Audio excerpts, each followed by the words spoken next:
안녕하세요. 절대값TV의 명품 PD 한PD입니다. 자, 오늘 이 시간은 GTX C 라인의 인덕원, 의왕시 그 라인의 어떤 집값의 폭락, 자, 그것에 대해서 한번 자세히 알아보겠습니다. 이 집값 폭락에 대해서 좀 이야기하기 전에 최근에 어떤 금융시장의 환경, 자, 지금 나스닥 시장 그리고 세계 경제, 지금 사실 부동산만 관심이 있으신 분들 속사를 보면은 굉장히 심각해요. 지금 나스닥 고점에서 거의 20에서 25%, 미국 주식이 20에서 25%면 굉장히 큰 거거든요. 그 나스닥의 빅테크 주식이 그 정도 빠졌어요. 뭐 지수는 퍼센티지로 보면 뭐 그렇게까지는 아닌데 빅테크 주식들이 폭락을 하고 있다. 아마존 뭐 그런 주식들 있잖아요. 테슬라 다 폭락을 하고 있어요. 지금 고점 대비 20에서 25% 빠지고 세계 경제가 지금 굉장히 위기라는 거야. 위기. 자, 전혀 경험하지 못한 경제 환경이 닥치고 오고 있다라는 거예요. 자, 그것을 월가 거물들이 오늘 모여가지고 이제 포럼을 했어요. 그래가지고 스태그플레이션에 대한 공포를 공식적으로 이야기했어요. 사실은 지금은 이미 우리는 스태그플레이션에 들어갔어요. 자, 그들이 뭐라고 했냐면 월가의 거물들. 자, 10년간 경험 못한 변동성 장세가 시작됐다라고 이야기했어요.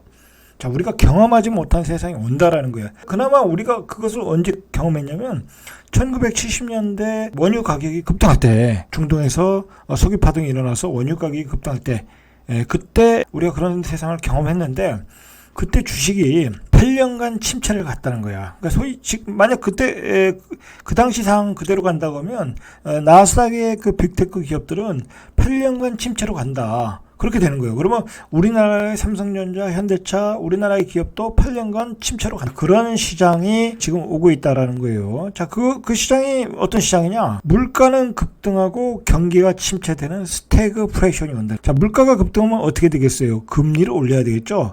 자, 그래서 미국 연방준비제도의 금리 인상을 지금 빅스텝, 자이언트 스텝으로 가겠다고 이야기를 하고 있는 거예요. 자, 경기는 식어가고 있는데 위급한 상황이라는 얼마 전 몇 개월 전만 해도 스태그플레이션이 안 온다 그런 말들을 많이 했잖아요. 전문가들이 많이 했는데 자, 요즘 그런 얘기하는 사람 없어요. 이미 스태그플레이션은 물 앞까지 왔다라는 거야. 우크라이나 전쟁이 나면서 촉발이 됐고 우크라이나 전쟁으로 인해서 세계화가 깨졌다라는 거야. 깨졌다. 자, 이런 현상 중에 하나가 뭐냐면 장단기 금리가 역전되는 거예요. 이게 보통은 장기 금리가 더 오랜 시간이 있기 때문에 장기 금리가 비싸고 단기 금리가 저렴한데 오히려 역전이 됐다. 단기 금리가 비싸고 장기 금리가 싸지는 장단기 금리 역전 현상이 나다. 이것도 일시적이라고 했는데 그렇지 않다라는 거야, 지금.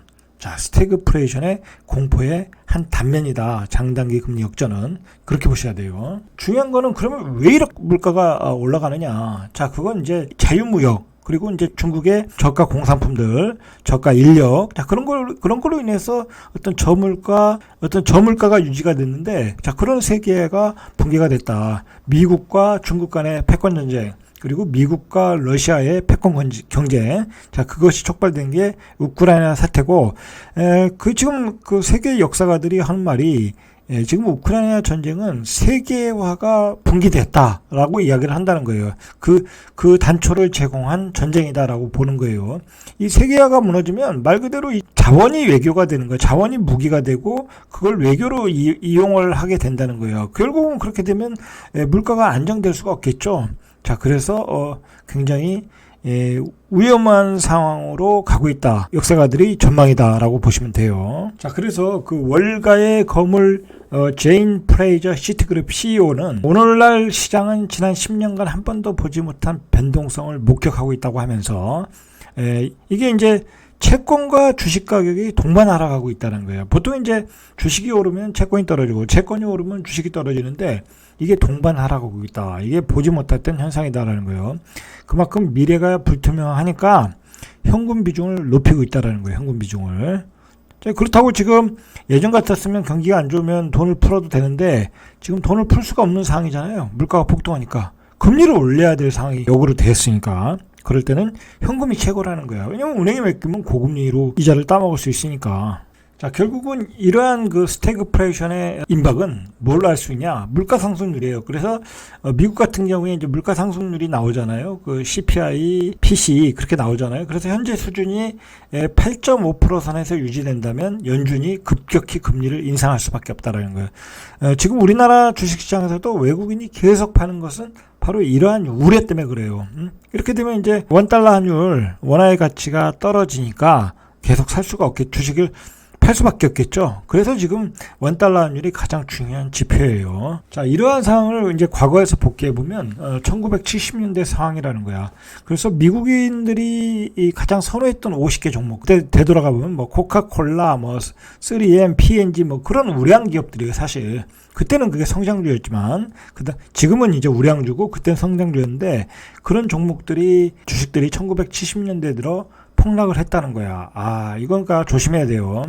그걸 이제 그때 주식들을 리프티, 피프티라고 하는데 이게 다시 손익분기점을 회복하는데 8년이 걸렸다는 거야. 마찬가지로 지금 이제 빅테크 기업들이 이번에 많이 올랐잖아요. 자, 그 기업들이 어느 시점에는 폭락을 할 수 있다라는 거예요.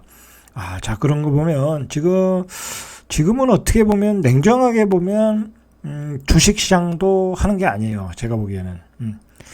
저도 요즘 좀 생각이 좀 바뀌어서 개인적으로 트레이딩을 좀 많이 했는데 중장기로도 많이 모아가는데 조금 주식 비중을 줄여야 될 필요성을 요즘 느끼고 있어요.